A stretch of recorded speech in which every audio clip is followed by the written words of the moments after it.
এই আপেল কমলা বেদানা বাজারের সেরা দাম। টসটসে আপেল কমলা নিয়ে যান নিয়ে যান। এই রে কাস্টমার চলে আসছে মনে হচ্ছে তাড়াতাড়ি সব ঢেকে ফেলি।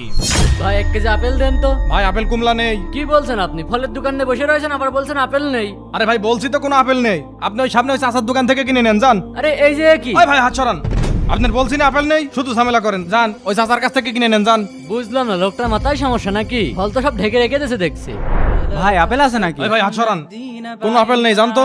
কি বলেন, ফলের দোকানে বসে আছেন আপেল নেই মানে? আরে ভাই জান তো, আপনি ওই মুরব্বি চাচার কাছ থেকে কিনে নেন যান। আজব তো, দোকানে আপেল আছে তাও বলছে আপেল নেই। এই ভাই বেশি বোঝেন কে? আপেল থাকলেও আমি বিক্রি করব না। আপনি যাই ওই চাচার কাছ থেকে কিনে নেন যান। দোকানদার কি পাগল টাগল হয়ে গেছে নাকি? সারাদিন বসে রয়েছি, একটা কাস্টমারও আসলো না, আর ওই দোকানটায় সবসময় ভিড় থাকে। এই চাচা 1 কেজি আপেল দেন তো। দাঁড়া বাবা, দিচ্ছি। এই নাও বাবা। এই নেন টাকা।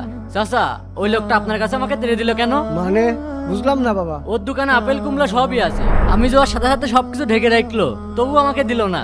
কি বলো বাবা? বললো যে আপনার এখান থেকে নিতে। এ কিরাম কথা। আচ্ছা চাচা আসি। আচ্ছা যাও। যত সব পাগল ছাগল দোকানদার। কি হয়েছে বাবা, এত রাগ করে আসো কেন? আরে চাচা ওই লোকের দোকানে আপেল কুমড়া থাকা সত্ত্বেও আমাকে দিল না, আপনার এখানে তেড়ে দিল আর বললো আপনার কাছ থেকে নিতে। কি বলো, তোমারও তাড়িয়ে দিয়েছে? ঠিক আছে আমি দিচ্ছি। এই নাও। এই নেন টাকা। যত সব আজগবি লোকজন। ব্যাপারটা বুঝলাম না তো, ও কাস্টমার তাড়িয়ে দিচ্ছে কিছুর জন্য। বাড়ি যাই খাওয়া দাওয়া করি আসি। ও বাবা, আরে চাচা আমি বুঝলাম না, তুমি সব কাস্টমার আমার দোকানে পাঠিয়ে দিলে কিসের জন্য? সবাই বলছে তোমার কাছে সবকিছু থাকা সত্ত্বেও কাউকে কিছু না দিয়ে আমার কাছে পাঠিয়ে দিচ্ছ, এমন করার কারণ কি?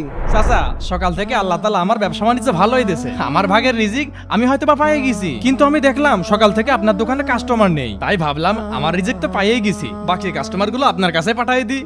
আলহামদুলিল্লাহ বাবা, তুমি আমার ছেলের মতো। আমি দোয়া করে দিলাম আল্লাহ তোমার রিজিকে আরো বরকত দিক। আসসালামু আলাইকুম। ওয়ালাইকুম সালাম। বন্ধুরা আমি কি ঠিক করেছি কমেন্ট অবশ্যই জানাবে এবং এই ভিডিওতে 20,000 লাইক করে দিবে।